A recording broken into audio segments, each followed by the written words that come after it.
Buenos días a todos los que nos acompañan. Nos da mucho gusto ver a estudiantes de la licenciatura en Pedagogía. Quiero recordarles nada más como una nota introductoria que esto forma parte del coloquio Productos de Investigación del Área Académica 5 del año 2023. Se trata de proyectos que han culminado en este año y que aprovechamos desde el Área Académica 5 la posibilidad de presentarlos públicamente, darlos a conocer, porque es una actividad relevante de la propia universidad pedagógica, el desarrollo de investigaciones educativas en distintas temáticas. Iniciamos el día de ayer. El día de ayer tuvimos la oportunidad de contar con la presentación de dos proyectos culminados. Uno con el nombre La práctica de los profesionales de los servicios de educación especial que apoyan la inclusión y atención educativa de los alumnos con discapacidad. Esto es muy importante, lo quiero destacar porque se van a quedar algunas grabaciones y que ustedes también se den cuenta de las diversas temáticas, como les decía, que se trabajan como parte de los intereses de varios académicos de la Universidad Pedagógica, en este caso, reitero, pertenecientes al Área Académica 5. Otro de los proyectos fue Elena Poniatowska y La mujer en México. En esta ocasión, también, por la tarde presentamos el aprendizaje de la ciudadanía en estudiantes de educación media superior. Y en esta ocasión tenemos la oportunidad vamos a escuchar ahora de 10 a 12, va a haber la presentación de dos proyectos, Jóvenes y Educación, Imaginario y Experiencia, con la doctora María Luisa Murga, que es quien nos acompaña en este momento en la mesa, y posteriormente las publicaciones pedagógicas, Espacios de divulgación de nuevos saberes, la enseñanza primaria, una revista por y para maestros, 1901-1910, esto a cargo de la doctora Rosalía Menéndez Martínez. Entonces, ese es el programa para el horario de 10 a 12, y por la tarde tendremos otras presentaciones, lectura para el logro de la escritura funcional y creativa y alfabetización y plurilingüismo. Se los comento por si ustedes tienen la oportunidad de estar presentes, no duden en asistir.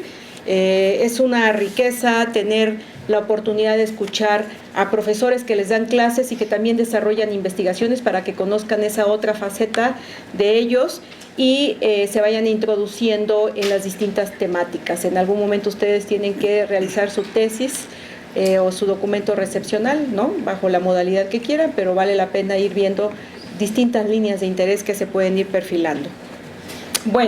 Sin más preámbulos, quiero presentar a la doctora María Luisa Murga. Ella es doctora en Ciencias Sociales. Su línea central de generación y aplicación de conocimiento se llama Instituciones, Experiencia e Imaginario, líneas colaterales, Instituciones, Educación, Experiencia e Imaginario, Jóvenes, Instituciones, Educación y Formación de Vocaciones. Me parece que esto es lo único que voy a señalar, porque hay un resumen del proyecto, pero en realidad me gustaría más bien darle la palabra para que ella nos explique y nos comente de qué trata su investigación. Ok, muchas gracias. Buenos días, muchas gracias por estar acá. Me da mucho gusto verlas y verlos aquí esta mañana. Vamos a empezar, y la idea es que sea lo menos aburrido para ustedes en cuanto al contenido, y que podamos dialogar al final, que tengan las preguntas que quieran plantear, las inquietudes que quieran hacer en relación con el proyecto y lo que implica, digamos, la investigación en el campo de la educación, ¿no? Entonces, si pueden pasarla, Diego, por favor. El proyecto, digamos, tiene dos preguntas centrales que nacen no solamente de una digamos, una interrogación en vacío, sin ningún fundamento, sino que ya traen consigo un conjunto de supuestos teóricos, de supuestos conceptuales, ¿no? Para eso nos sirve la teoría pedagógica, y de datos empíricos, o sea, de condiciones que se presentan en la realidad. En ese contexto de supuestos hay una realidad que desde la perspectiva de este proyecto y desde la perspectiva de mis líneas de investigación implica que desde hace aproximadamente unos 50 años la educación ha sufrido transformaciones de manera muy relevante y significativa, y lo vamos a ver un poquito más adelante con los resultados del proyecto, que vienen aparejadas con los impactos de la modernidad y del discurso y su ideal de proyecto, que nace con esta ascensión de el predominio de la ciencia y la razón y la dimensión económica por sobre la organización social en torno de las creencias. Acuérdense, por ejemplo, el semestre pasado, cuando vieron a Comenio, ¿no? A Comenio se lo arrebasó la modernidad, ¿no? Y de alguna manera todo lo que se genera a partir de ese momento está, digamos, permeando un conjunto de condiciones. De manera muy esquemática, desde la perspectiva de Touraine, que me gusta mucho cómo mira la modernidad, Touraine dice que lo que se perfilaría a partir de la modernidad es una sociedad que se orienta por lo útil, lo eficaz, a la integración racional, en los términos de la autoridad legal sustentada en una ética de la responsabilidad orientada en parte por la producción y el consumo.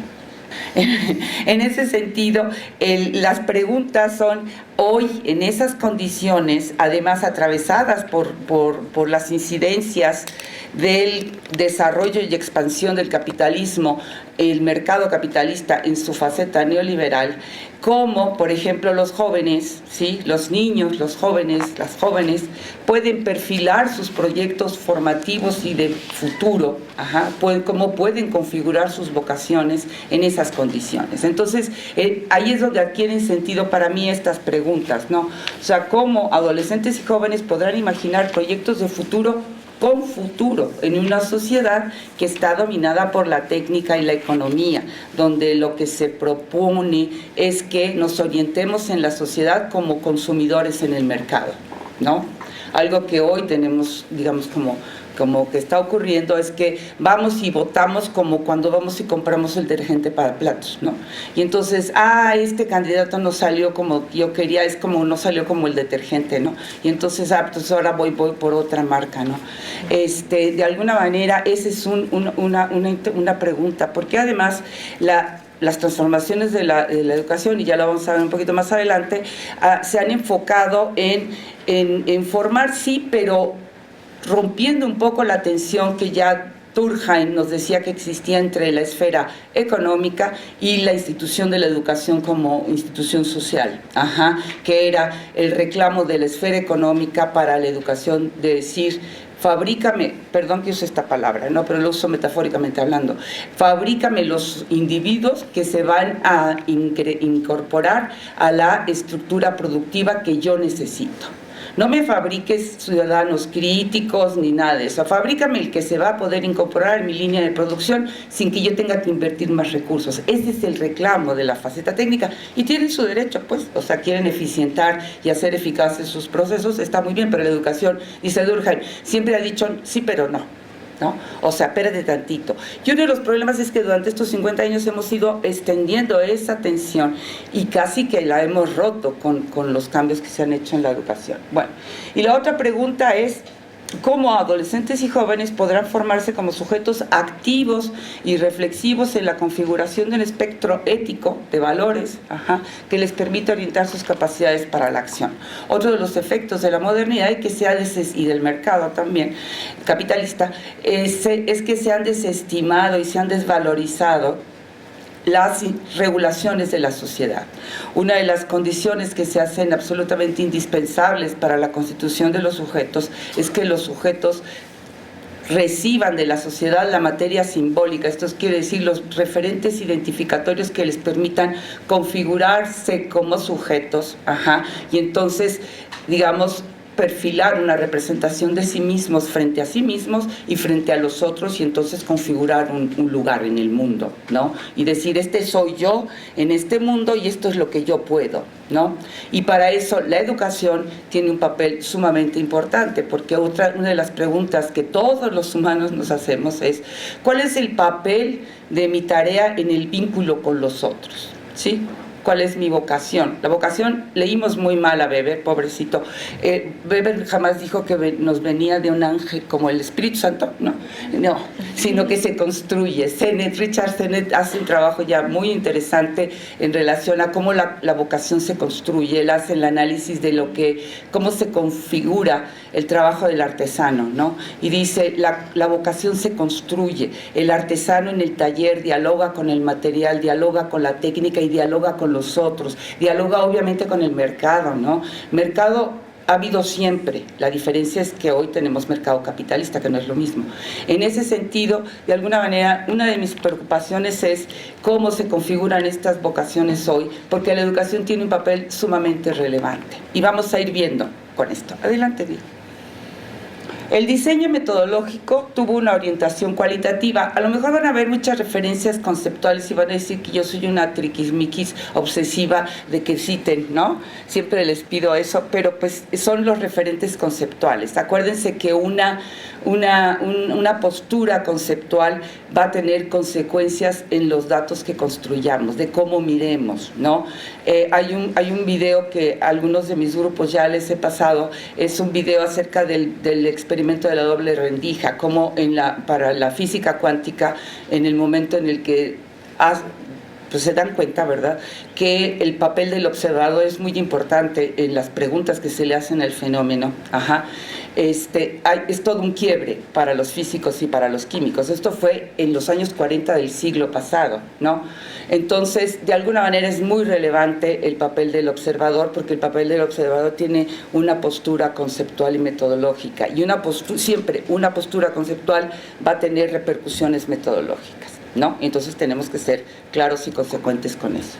Entonces, el diseño buscó construir conocimiento a partir del trabajo con los significados que los actores reconocen. Ahí hay una postura conceptual. No me interesa observar conductas observables, medibles y cuantificables, sino lo que me interesa es reconocer los significados que los actores reconocen y atribuyen a los fenómenos que nos interesan. En este caso, por ejemplo, el futuro, ¿no?, para los chavos. Y ahorita van a ver cómo lo trabajamos. A partir del trabajo con los significados que los actores reconocen y asignan a las condiciones o circunstancias que enfrentan, y configura como parte de sus trayectos vitales en la trama de las sociedades en las que se encuentran.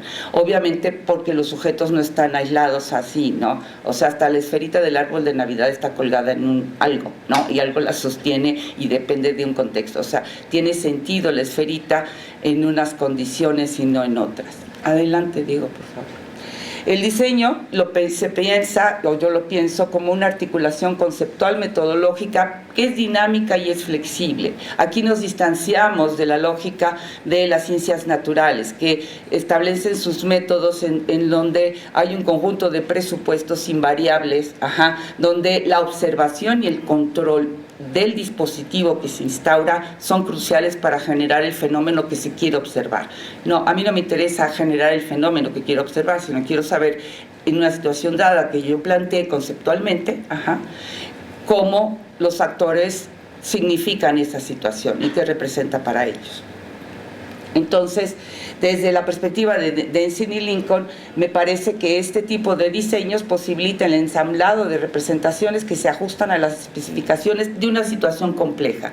Porque otra de las cosas que hemos estado viendo, que creo que ya también lo vieron en su clase de teoría pedagógica, si no hoy, este semestre, el anterior, es que estamos frente a fenómenos complejos. Esto de la complejidad no lo inventamos hoy, no es producto de la pandemia, esto viene desde hace muchísimos siglos, taladrándonos el cerebro, y no podemos atender los fenómenos que nos ocupan si no entendemos que son fenómenos complejos. La indagación consideró la necesaria triangulación sistemática para fundamentar el conocimiento generado. Aquí hay otro distanciamiento de las ciencias naturales. Las ciencias naturales, no sé si van a ver a Kari Kemmins este semestre, pero ellos hacen una crítica muy relevante a cómo el imponerle a la pedagogía, a la educación, a la teoría pedagógica, los cánones de la investigación científica en ciencias naturales que orientaban hacia esta verdad del conocimiento obtenida solamente por datos de la empiria a partir de un sistema de control por hipótesis y teoría fundada en esos datos de la empiria. Pero en los diseños con una orientación cualitativa, que no necesariamente son lo único, o sea, también contamos cosas, ¿no? De alguna manera, para poder fundamentar estos conocimientos que se construyen, es necesario hacer esta especie de triangulación. ¿Esto qué quiere decir? Tengo datos construidos este año, hoy construyo otros datos que hacen referencia a un problema complejo como el que abordo y entonces los triangulo, pero también le pregunto a los teóricos, le pregunto porque, bueno, pues eso es lo que hace uno, va al teórico y le dice, a ver, Menganacio, ¿cómo ves esto, no? Y entonces ya busco cómo ve esto Menganacio y cómo se articula, sustenta o no sustenta lo que estoy diciendo. Pero también mis colegas, que ya dijo la maestra, la doctora Concepción, acerca de la convivencia en la escuela, porque uno de los aspectos que salen en esto es cómo estamos llevando a cabo la educación, ¿no? En los espacios escolares. Rápidamente, tiene cuatro fases. Generalmente hago eso. Hay una fase que me parece que es una transversal, que es siempre hay necesidad de indagar conceptualmente, atraviesa todo el diseño. Yo puedo diseñar la entrevista semiestructurada más preciosa del universo, puedo hacer las observaciones en campo más detalladas en un diario de campo súper lindo, pero si no atravieso permanentemente mi diseño con una investigación conceptual, o sea, voy a los autores de la teoría que me está sustentando, no va a tener mucho fundamento y voy a andar yo en mis elucubraciones. A lo mejor voy a tener algunas ocurrencias muy interesantes, pero no van a dejar de ser ocurrencias. ¿Sí me explico? Bueno, ahí están las cuatro. La idea fue articular esto que les estoy presentando. Es un proyecto que recupero en 2019 para hacer también mi sabático. Y entonces decidí articular un conjunto de datos que había construido desde 2012 hasta entonces, junto con otros nuevos que estábamos en proceso de construir, para poder, articular observaciones cualitativas, algunas conclusiones provisionales y más preguntas, porque eso es lo que termina siendo uno, o sea, generándose más preguntas en torno a datos particulares. Ya tenía yo algunos indicios. Por ejemplo, una de las cosas que siempre aparecían era que a los adolescentes y a los jóvenes, a las jóvenes en nuestras sociedades contemporáneas occidentales, los estamos etiquetando todo el tiempo. Ya sabemos, como decía Parsons, que los humanos, cada etiqueta que sale vamos y nos la pegamos, ¿no? O sea, ya les ponía yo ayer el ejemplo a mis estudiantes de esto del LGBT+, ¿no? No lo digo por mal, sino que ese es un ejemplo de por qué los humanos clasificamos. Y decía Durkheim y Mauss, clasificamos porque vivimos juntos. Es algo que hay que hacer, pero sin embargo, de alguna manera, estas clasificaciones que se utilizan de manera peyorativa para con los adolescentes y los jóvenes, ¿no? Y yo creo que las han escuchado, ¿no? Que si son ninis, que si son la generación X, Y, Z, W, cristal, ustedes saben más que yo de esto, ¿no? Pero son peyorativas y despectivas acerca de las condiciones en las que los jóvenes hoy o ayer o hace unos 5, 10, 15 años se han configurado como sujetos, porque además es muy tramposo, porque la sociedad es la que ofrece esos referentes identificatorios, ofrece esos significados y esos valores.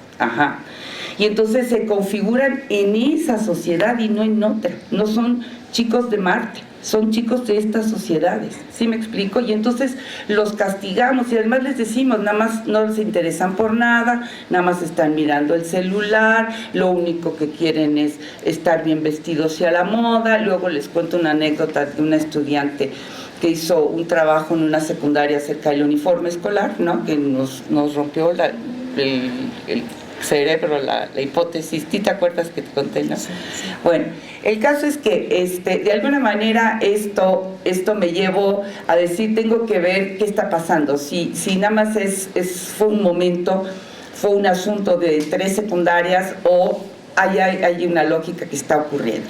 Adelante, Diego. Bueno, y la idea es que con estos datos hacer un cuadernillo para proponerles estrategias de trabajo a los profesores en la escuela. Directamente, educación básica, primaria, secundaria. Aquí están todas las líneas teóricas, ¿no? Yo trabajo con una propuesta que hace Bachelard, que dice, básicamente requerimos un conjunto de constelaciones conceptuales, porque no importa si asistimos al fenómeno más precioso y más enigmático y más divino, si no hay una categoría que nos permita relevarlo. ¿Sí me explico? Ya asistimos a él y dijimos, chido, pero nada más. Necesitamos categorías. Y sobre todo para los fenómenos en las ciencias humanas, no es posible quedarnos solamente con un conjunto de categorías restringidas. O sea, no nada más es decir, pues yo nada más veo Durkheim, yo nada más veo... No se trata de hacer un chupichuy ahí de autores, sino de estar consciente de que estamos utilizando esta constelación de categorías desde una perspectiva conceptual, digamos, centrada y fundamentada. Mis categorías principales, que yo tengo la responsabilidad de trabajar como investigadora, son estas. Obviamente la de educación, la de significación y significados, porque es muy importante. Estoy hablando de un problema de significación, de simbolización y de sublimación. Después vamos a ver por qué. Experiencia, porque me parece que también está ahí teníamos razón cuando nos planteamos algunas preguntas, y obviamente de las instituciones de la sociedad y de marcos de regulación. Esas son mis categorías mías personales, ¿ok? Adelante, Diego. Entonces, una de las cosas que nos encontramos en la mayor parte de los trabajos de campo, una parte de trabajo de campo fue en secundarias. Hicimos trabajo de campo en 3 secundarias y a ellos les preguntamos en esas 3 secundarias, en 3 zonas distintas, radicalmente distintas de la Ciudad de México, les hicimos 2 preguntas nada más. Les decimos, ¿qué es para ti ser joven? ¿Y cómo te imaginas tu futuro cuando seas adulto? Les pedimos que las contestaran de manera narrativa, digamos, ¿no? O sea, abiertas, que dijeran si querían ponerle muñequitos, sellitos, lo que ellos quisieran o ellas quisieran. De hecho, algunos hicieron unos dibujos muy lindos, porque decidieron, para mí ser joven es esto, y entonces nos pusieron un dibujo de esos que recuerdan mucho al manga, ¿no? Y nos contaron una cantidad de cosas, ¿no? De manera impresionante. En ese sentido, ellos en sus relatos y luego en un cuestionario que ahorita vamos a ver después, que trabajamos en línea porque estábamos en la pandemia de autoaplicación, que les llaman, un formulario de Google, que hicimos un cuestionario, digamos, preguntas semiestructuradas, generalmente todas están con respuestas abiertas, ¿no? Les preguntamos poco más o menos lo mismo, o sea, cómo imaginaban su futuro, qué cosas les gustaban, y una pregunta muy interesante que les hicimos, que ahorita vamos a ver qué resultados nos dio. De manera general, lo que encontramos es que los chavos y las chavas hablan de su presente y de cómo imaginan su vida adulta en términos de puras responsabilidades. Tenemos fragmentos donde dicen, pues ser joven es ya no ser niño, ¿no? Porque ya se empiezan a tener responsabilidades, ¿no? Pero hay que ver el momento. Algo que no quieren ser es esos viciosos alcohólicos y temen mucho a la violencia, por ejemplo, ¿no? Son chavitos de secundaria. Y cuando hablan de su futuro como adulto, dicen, pues es que ser adulto, ¿no?, es ya tener muchas responsabilidades. Todo el tiempo están hablando de responsabilidades. Hay una parte muy importante de la educación, todos quieren terminar sus estudios, que tener una carrera. Obviamente hay quienes quieren ser doctores, ¿no?, y otros quieren ser ingenieros no sé qué y vivir en Dubái, ¿no? Algunos no quieren tener hijos y nada más quieren tener mascotas, porque a los hijos no se les tiene que garantizar, a las mascotas no se les tiene que garantizar el futuro, ¿no? Y nada más se tienen que educar y dar de comer, ¿no? Y los hijos, pues, no. Pero todos quieren mejorar su condición, o sea, todos buscan lo que todos los humanos buscamos. Trabajo, te da recursos para vivir, pertenecer a una sociedad, o sea, que se concrete sus sentidos de pertenencia, y que logren algo en la vida, ¿sí? Unos dicen éxito, obviamente hay en todas sus respuestas, muchas lamentablemente, esta lógica de, es que yo sé, si lo logro, lo hago por mí, ¿no? Nadie hace referencia a lo que la sociedad tenemos responsabilidad de ofrecerles. Ese es un primer, digamos, semáforo rojo de alerta. Entonces, para ellas y ellos ser jóvenes, tener más responsabilidades que cuando no eran niños o niños, ¿no? Y su vida adulta la imaginan con muchas más responsabilidades que cuando jóvenes. Hay algunos que son muy, muy simpáticos, ¿no? Y entonces, porque después de estas preguntas, les pedimos a algunos que si querían, trabajábamos en unos grupos focales, hicimos unos grupos focales con los que quisieron, ¿no? Entonces nosotros decíamos, lo que nos llamó la atención es esto, o sea, pura responsabilidad, ¿no? ¿De qué se trata, pues, no? Y entonces dijo, no, pues sí, lo que pasa es que, a ver, no cuando eres adulto ya te vuelves más amargado, ¿no? Porque pues tienes más responsabilidad. Ahora sí la familia depende de ti. Cuando eres joven, pues tu responsabilidad es salir adelante de la escuela, pasar tus materias, no meterte en drogas, no meterte en violencia, no meterte en malas compañías, ¿no? Las niñas dicen no embarazarte, ¿no? Pero ya de adulto, pues ya, entonces eso nos encantó, ¿no? Porque te vuelves más amargado, ¿no? La vida adulta, entonces, así, tú piensas atrás, síguele, Diego, piensa sus vidas y sus futuros en términos de responsabilidades y le otorgan un lugar central a la educación. La educación tiene un lugar muy importante, la familia también. Y no estamos hablando de mamá, papá, hijitos, mamá, mujer, papá, hombre, hijitos, no. Es la familia, lo que ellos consideran como su familia. En algunos casos está, por ejemplo, los abuelitos, ¿no? En los grupos focales nos encontramos niños que están solos, completamente solos, ¿no? Que viven nada más con el papá, por ejemplo, ¿no? El papá lo deja a las 7 de la mañana en la secundaria y se van a encontrar hasta la noche, ¿no? Por ejemplo. Y el papá y él hacen la compra el sábado, organizan la lavadora, la comida, no sé qué, y él, ¿no? Él, por ejemplo, quería ser biólogo marino, ¿no?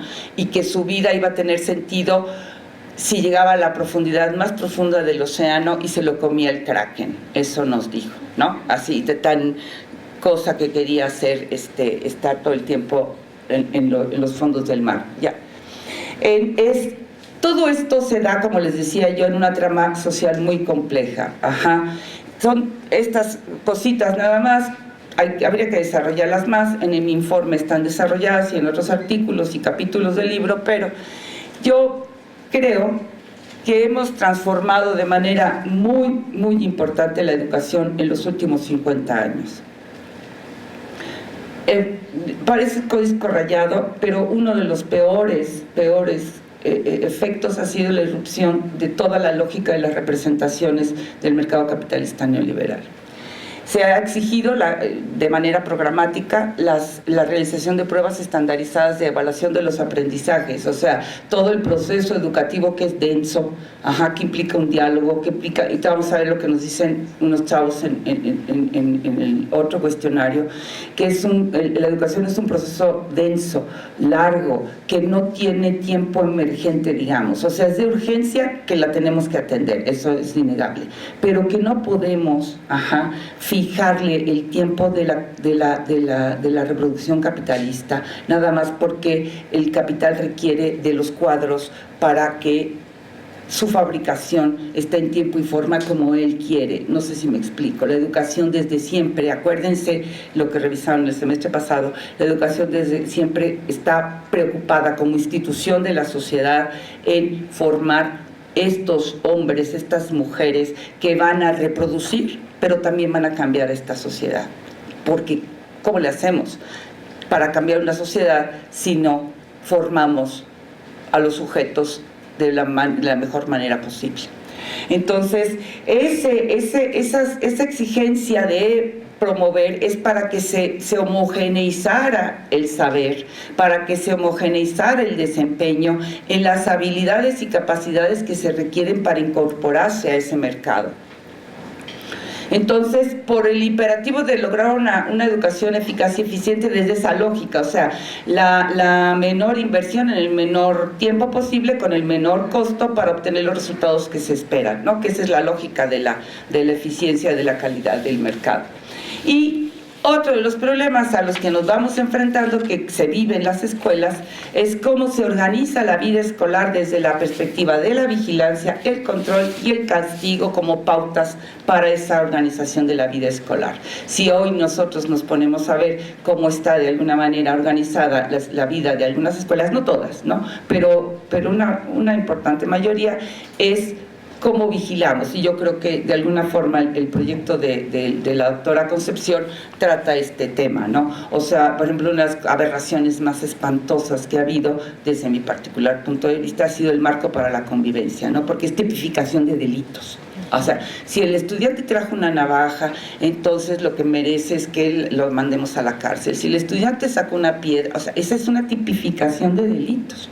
Entonces, de las conclusiones que sacamos de este proyecto es que la educación se ha centrado en la práctica del responder eficientemente, ¿no? Y yo creo que a lo mejor algunos de ustedes lo han vivido aquí en alguna materia, ¿no? Ay, no respondiste como lo tenías que responder en el examen, ¿no? Se tiene que responder exactamente así, ya ustedes sabrán en qué materia eso pasa. Y desplaza la transmisión del saber como proceso, es un proceso, y los chavos nos lo confirman con algunas respuestas. Se desestiman las instituciones sociales, los valores y los significados consensados históricamente. Otro problema con la modernidad atravesado con la proliferación de los medios masivos de comunicación y hoy en día de las tecnologías sociodigitales que llamamos todo el YouTube, el WhatsApp, todo esto, ¿no? Ha sido que se ha desestimado los valores consensados sociohistóricamente, que son los que estamos obligados a ofrecerles a los chavos. Los chavos están esperando que les demos esos referentes para orientar su vida. Niñas, niños y jóvenes tienen que asumir ellos la carga de elaborar individualmente cada significado y valor, o tienen que buscarlos donde se les ofrezcan con un mínimo de reconocimiento, porque es otra cosa que no entendemos, ¿sí? Los requerimos. ¿Sí me explico? No hay todavía nada que nos demuestre que los humanos, para constituirnos como humanos, no requerimos de esos significados que tengan un mínimo consenso. ¿Y a qué los estamos orillando cuando los padres en una generación se quisieron volver amiguitos de sus hijos, ¿no? O vigilantes de sus hijos, o gerentes, ¿no? De su capital humano, ¿no? Y los meten a la clase de no sé qué y les llevan a la escuela mengana para gestionarles el futuro, porque bueno, pues es lógico, son responsables de que sus hijos tengan un futuro, se configuren como personas que forman parte de esta sociedad y que animan su vida, ¿no? Pero de alguna manera lo que hemos hecho con eso es que los dejamos al amparo de todo lo que se circula en las redes. ¿Sí me explico? Porque ahí hay referentes y no es nada nuevo que tengamos ya muchachitos que quieren, que uno les pregunta qué quiere ser, youtuber. ¿Sí me explico? Ajá. Porque, pues sí, y eso es un poco peligroso. Adelante.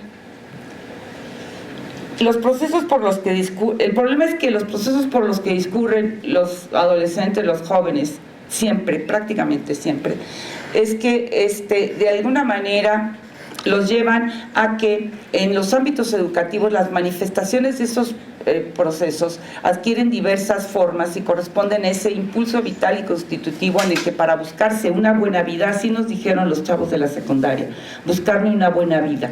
Para ellos ser una buena vida es tener trabajo, tener comida. Algunos decían, es que yo quiero ayudar a mis papás o a mi abuelita, ¿no? Y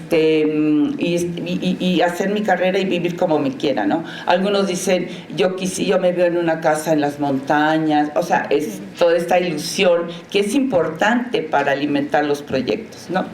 Y entonces demandan y persiguen tener experiencias. ¿Cómo? Ahí acuérdense de Dewey. ¿Cómo le vamos a hacer para que el sujeto se configure como sujeto en este mundo y en la vida si no le permitimos configurar su experiencia? Y lo tenemos constreñido todo el tiempo y lo dejamos ahí al garete. Es como si aventamos un barquito de papel en un lago, pues irá a la fuerza de la corriente. ¿Sí me explico? Pero el barquito de papel pues nos viene y nos va, lo único que vamos a contaminar, pero de alguna manera no son barquitos de papel en un laguito. Adelante, Diego. Por lo que los chavos requieren no solo la oportunidad de buscar y configurar esas experiencias, sino también necesitan los puntos de referencia para encontrar las formas de representarse ellos mismos, esas experiencias, esas afecciones. Hay un conjunto de afecciones que están ahí, que son lógicas, que es lógico que tengan en relación con su cuerpo, consigo mismo, con los otros. Y entonces, ¿dónde las van a poner si no es en ellos, pero también en el mundo en el que construyen, y qué materia les damos para eso, ¿no? Esas experiencias, esas afecciones, esos sentimientos y esos desconciertos que les interesan, ¿no? Todo lo que están viviendo en relación consigo mismos, con los demás y con el mundo, ¿dónde lo van a poner si no los permitimos experimentar? ¿Cómo van a saber que tienen límites y cómo se configura un límite si no les permitimos romper una regla? ¿Sí me explico? Y si romper la mínima regla implica casi que los lleven a la PGR, bueno, ya no existe la PGR, ¿verdad? El equivalente. El equivalente a la PGR, ¿no? O los sometamos a un interrogatorio con una pala aquí, o sea, o les pongamos expulsión, ¿no? Esa condición no permite. Obviamente, ¿qué es lo que ha ido pasando? Se han ido ampliando los límites y tenemos casos muy graves en las escuelas. No sé si me explico, porque no les hemos permitido construir sus límites. Yo no sé si rompí una regla si no la tengo clara, en principio. No sé si me explico. Y además, tengo que romperla en algunos casos para que veamos qué significa. Obviamente no quiere decir que todo el tiempo estemos así, porque en realidad no somos así. Hay casos graves, ¿no? Pero no estoy hablando de esos casos graves, sino estoy hablando de la mayor parte de los que somos humanos. En la medida que nos damos cuenta qué fue lo que pasó, cómo construyo yo mi límite, hasta dónde llego. Entonces, requieren simbolizar, incorporarlas en su esfuerzo de constitución y de composición de las diferencias que los representan tanto frente a sí mismos como a los otros. Es lo que ya les decía. Adelante, Diego. Entonces, con su búsqueda de experiencias, con lo que buscan y consultan en Internet, que eso nos dijeron que buscan, nos indican que atraviesan por un proceso en el que requieren acompañamiento, soporte, atención, contención y referentes consensuados. Adelante, Diego. Estas son algunas de las categorías que los chavos nos dijeron en sus documentos donde contestaron las dos preguntas. Si se fijan, son las que tienen mayor frecuencia. Para eso se usan las frecuencias, aunque sea un estudio de este diseño. Quiero saber de qué están hablando, qué es lo que más está en su cabeza, qué es lo que más está. Y lo que más encontramos es fíjense nada más, responsabilidades, obligaciones, deberes, cumplimiento, madurar, consecuencias, ¿sí? Deberes, se me repitió, perdone, deberes, obedecer, ¿no? Los derechos no están muy claros todavía, Elegir, estudiar, estudio, trabajo, esfuerzo, buena vida y dinero. ¿Qué es lo que quieren? Lo que buscamos estas tres cosas los seres humanos. Adelante, Diego. En el cuestionario les preguntamos qué buscan y qué obtienen en YouTube, y miren lo que nos dijeron. La mayoría nos dicen que ampliar los conocimientos logrados en la clase y con los libros. La siguiente, Diego. Y luego les preguntamos, ¿es mejor solo con YouTube? ¿No? Y entonces dijeron, pues no, la mera verdad, porque son mejores las explicaciones de los profesores y el acompañamiento que obtienen directamente de las clases con los compañeros. Y YouTube es solamente una herramienta, un apoyo, un complemento general y superficial para los estudios. Ajá. Y luego los más poquitos, ¿no? Dijeron que eran mejores y más completos los libros, porque a veces los libros les causan sueño, ¿no? Adelante. Les preguntamos qué más extrañas de las clases antes de la pandemia, ¿no? Y qué menos extrañas de las clases en la pandemia. Esas preguntas, eso. ¿Y qué extrañan, no? Las relaciones, el contacto, la interacción, la convivencia entre compañeros y profesores, la retroalimentación directa, las explicaciones del profesor, los diálogos, el debate, el intercambio de ideas. Lo que menos extrañan es el acoso, es el transporte público y son las horas interminables que tardan en llegar a la universidad, de donde sea, porque nos contestaron de varias universidades, no solamente de aquí de la Pedagógica, de la UNAM, de muchas universidades, no, pero lo que no extrañan es eso. Ajá. Ya, y bueno, los de la Pedagógica decían, y el comedor lo extrañamos. Adelante. ¿Por qué solo algunas veces es mejor YouTube? O sea, nos contaron eso, ¿no? O sea, es mejor YouTube y entonces algunos dijeron algunas veces, ¿no? Y entonces la mayoría dice que algunas veces porque las referencias no son correctas, ¿sí? Pero otras veces porque es más práctico y accesible. Pero lo que nos pareció más interesante y donde andamos con otras preguntas es poder repetir los videos cuantas veces se necesita para entender. Cuando les preguntamos por qué había las razones de que habían contestado eso, ahí esas son preguntas abiertas, ¿sí? Nos dicen es que a veces necesitamos que el profesor dé más veces la explicación. Y el video de YouTube lo podemos parar, repetir, regresar, lo guardamos, lo volvemos a poner, y al profesor no le podemos hacer eso y a veces se enojan porque queremos que nos repitan muchas y muchas veces la explicación. Eso es lo que tenemos que hacer los profesores. Perdónenme, yo tengo conciencia de ello, que nos tenemos que alargar. A eso me refiero cuando toda esta lógica neoliberal ha truncado el proceso educativo. El proceso educativo, la educación es un proceso que tiene es un alcance largo, ¿sí? Baja a los sótanos, no de donde está el Kraken, pero sí a los sótanos digamos, de donde está todo el conocimiento y tiene que regresar de ahí. Y eso tiene un tiempo que no es cuantificable. Adelante, Diego. Ya voy a acabar. Ahí están las referencias para que vean que, bueno, ahí están. Muchas gracias.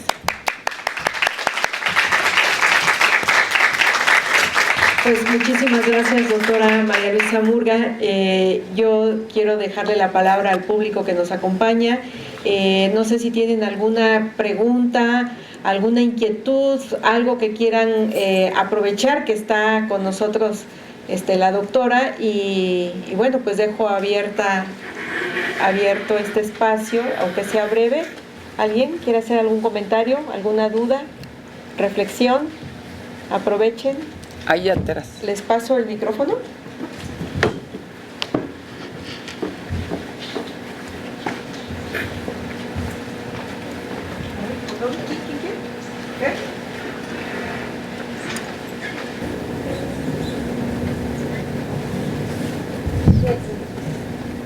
Hola, maestra. Bueno, hola. Mi pregunta es sobre lo que usted dijo de que le hacen preguntas a los niños y ellos preguntan acerca, ellos se refieren a pues responsabilidades en la vida adulta.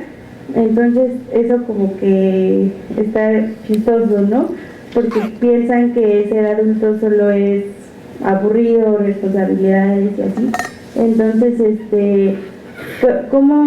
¿qué harían los papás para evitar esa situación? Que no vean la adultez como algo feo, sino como algo bonito que es parte del desarrollo. Gracias. A ver, voy a dar la oportunidad de otras dos preguntas más, comentarios, y pasamos el micrófono a la doctora para que responda. Buenos días, maestra.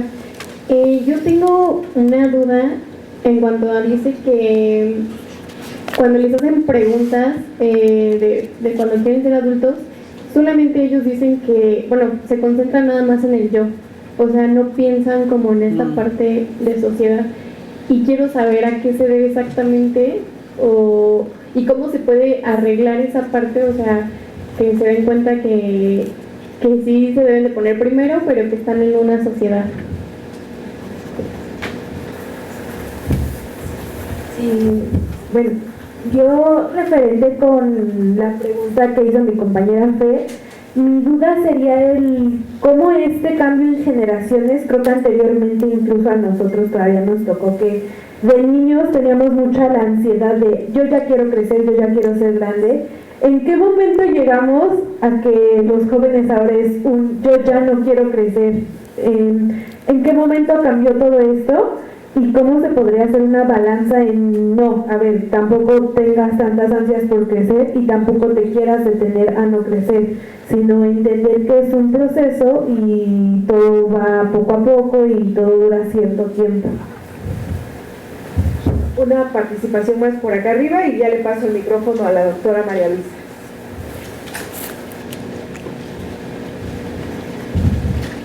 Hola, buenas tardes. Bueno, con respecto a lo que comentó que las nuevas generaciones o los niños de ahora les preguntan que quieren ser de grandes y mencionan que quieren ser youtubers o creadores de contenido, ¿qué herramientas se les puede dar a los padres para convencerlos o aparte de que se dediquen a eso, quieran tener una profesión? Nunca cumplo mi palabra y la culpa la tienen las estudiantes. Una más. Muy buenas tardes. Yo tengo una duda. ¿Se puede decir que este trabajo se hizo durante la pandemia? Mi pregunta es, ¿habrá habido actualmente algún cambio? ¿Puede que haya como cambiado? Porque realmente los jóvenes, por lo que entendemos, o lo que yo entendí, es que realmente les llama la atención la parte de ser youtuber y se entiende, ¿no? Por la época de la pandemia que estábamos viviendo. Pero hoy en la actualidad, ¿podrá haber algún cambio? Ahora sí, aprovechamos los 5 minutitos que quedan. Órale. Oh, bueno, voy a tratar de ser lo más esquemática posible.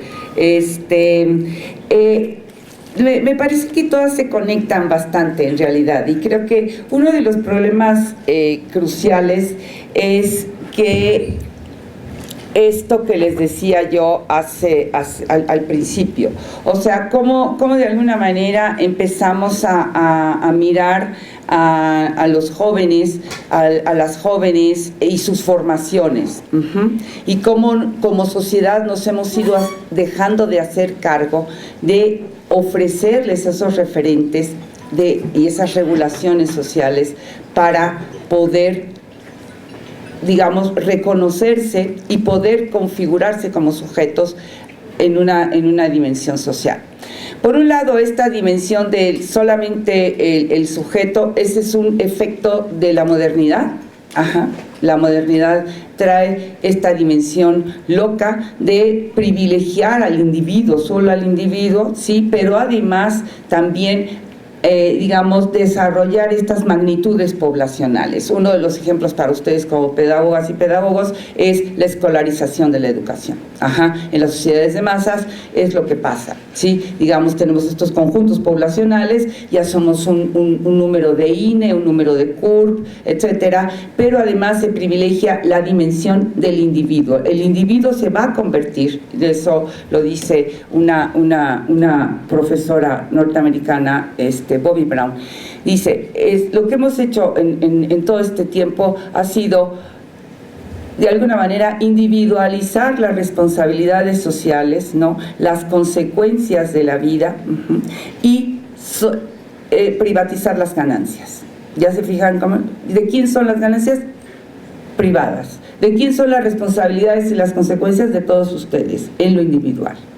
Es esta lógica de echarle ganas, ¿no? Si tú te esfuerzas y adelante y no sé qué, no importa que el contexto sea adverso, sí importa, porque hay necesidad de tener condiciones estructurales para garantizar el empleo. No sé si me estoy explicando, y que el empleo sea lo más digno posible, tener salario adecuado. No sé, por ejemplo, en este país hace cuantísimos años no se aumentaba el salario mínimo, ¿no? Y entonces cuantísima gente estaba ganando menos, incluso el salario mínimo que no aumentaba. No sé si los empleos que se ofrecen, CENET les llamaba los MacJobs, CENET llamaba los McJobs desde hace ya muchos años a estos empleos en las franquicias, en estas cadenas de producción que entran, ¿no? Alguna vez mi hija trabajó en Starbucks, ¿no? Y yo le decía, ay, ¿inventan cafés? Me dijo, no, mamá, o sea, vas derecho, no tienes oportunidad, o sea, tienes que exactamente lo que te dicen que tienes que hacer, no puedes hacer otra cosa, ¿no? Y creo que es lo mismo en una buena parte de los empleos. Entonces, de alguna manera, el asunto ahí está. Ajá, creo que siempre anhelábamos, un poco juntando estas dos, ¿no? Que la adultez no se vea como algo horrible.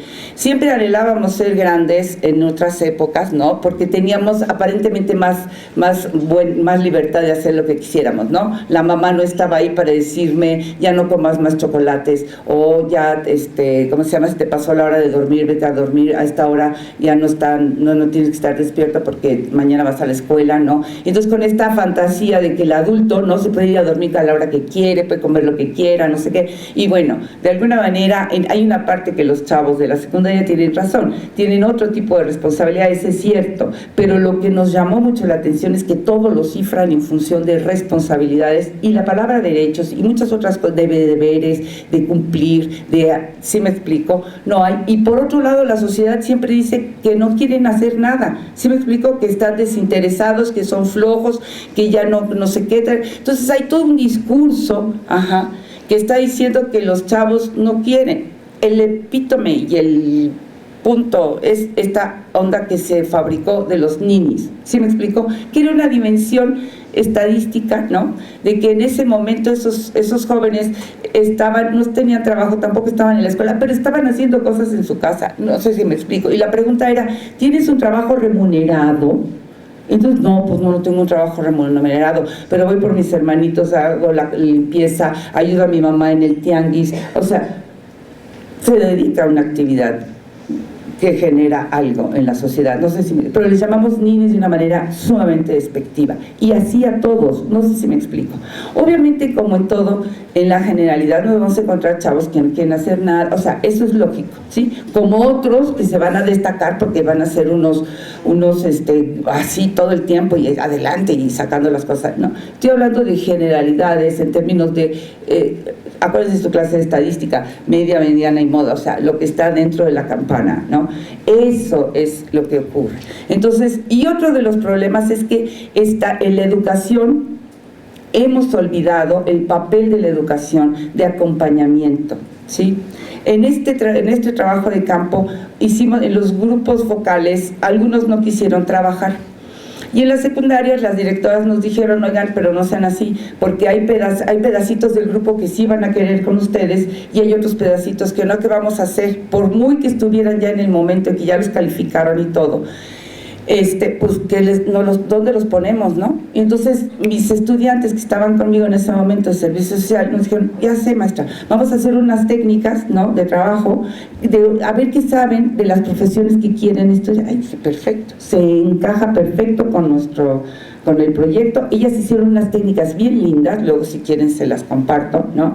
Y encontraron cosas súper interesantes, ¿no? Los chavos no tienen ni idea de qué ser, ¿cómo se llama estos de las series de que investigan asesinatos y van y encuentran un cuerpo? Forenses. No tienen ni idea qué ser forense, ¿se me explicó? Pero como estaba de moda una serie de unos forenses, querían ser forenses, ¿no?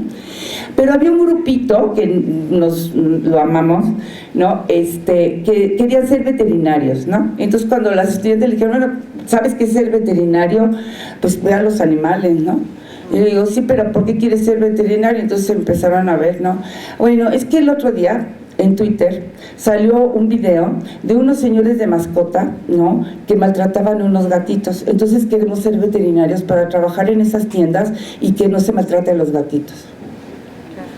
Entonces mis alumnas ahí trabajan. Entonces mis alumnos lo que hicieron, muy lindo, buscaron de todas las profesiones que más se nombraron, fueron y sacaron, digamos, se estudian aquí, tienes que ir al Poli o acá o a la UNAM o a la UPN o a la UAM, o mejor vete a Chapingo porque pues te han de interés, o no te interesa, estudia mecánica, porque esa es otra cosa. A fuerza tienen que ir a la universidad, no necesariamente, ¿sí? Hay un estudio muy lindo que hizo unas de nuestras compañeras, la maestra Eurídice y otras, que está aquí, me parece, no me acuerdo si es de la UP en el libro, pero hicieron un trabajo de campo en los CEBETIS y en los CETIS, ¿no? Y entonces había varios chavos que lo que querían era ser mecánico, ¿sí? Y entonces, ¿por qué no los dejaban sus papás ser mecánico, no? Decía, pero eso es lo que me gusta, me encanta desarmar el carburador, ¿no? Y el chavo se bajaba con el mecánico, en muchas colonias está el mecánico que hace la afinación ahí en la banqueta, ¿no? Se bajaban y entonces a ver cómo era el carburador y las bujías. ¿Por qué no los dejamos? Tienen que experimentar. En las universidades, ¿por qué no les dejamos en el último, que no está aquí, ya es un proyecto nuevo, les preguntamos cuál fue su proceso para elegir su carrera, ¿no? Y la mayor parte de los chavos, y creo que algunos de ustedes lo vivieron, en las universidades no les damos tiempo ni permiso de arrepentirse. Es así como una de las categorías, fíjense que ahora las chavas que están trabajando en servicio social fue cómo se conforman, ¿no? Ellas encontraron esta cosa de que ya se conformó, ¿no? De que bueno, pues ya ni modo, ya me quedé aquí, le voy a encontrar el gusto. No sé si, y algunos se lo encuentran y es así como muy padre, ¿no? Pero otros están aquí pues nada más porque ya no tuvieron otra oportunidad y no porque sean tontos, incapaces, a lo mejor les faltó formación, a lo mejor les faltó un poquito más paciencia, acompañamiento. Lo que más buscan en YouTube, como todos de nosotros, ¿qué son? Tutoriales. ¿Cuál es la definición del tutorial? Tutorea la acción de algo, ¿no? Por algo nos ponen tutores, por eso está este diplomado de acompañamiento y tutoría en la alfabetización académica, etcétera. Entonces, de alguna manera creo que es una responsabilidad de la sociedad. ¿Cómo le hacemos? No tengo la respuesta concreta, exacta para resolver eso, pero sí creo que ya con estas pistas, la investigación en educación nos ayuda para encontrar esas pistas. Una de las que me quedó clarísima es: cada vez que yo tenga la oportunidad voy a hacer visible esto. Nuestros estudiantes requieren que repitamos las explicaciones, cuantas veces sea necesario. ¿Sí me explico? Muy probablemente va a llegar un momento que digamos, ya hasta aquí llegué, ¿sí? Ya no puedo más, pero ya le dimos la oportunidad de que fuera 3, 4 veces. Repite el ejercicio, repítelo. Volvamos a leer el párrafo hasta que lo entendamos. No sé si eso para mí ya es crucial. Todo lo demás va a ir saliendo poco a poco. Y ahí les avisamos cuando salga mi cuadernillo que está en prensa. Pues le damos un aplauso para despedirla. Muchísimas gracias. Educar para transformar.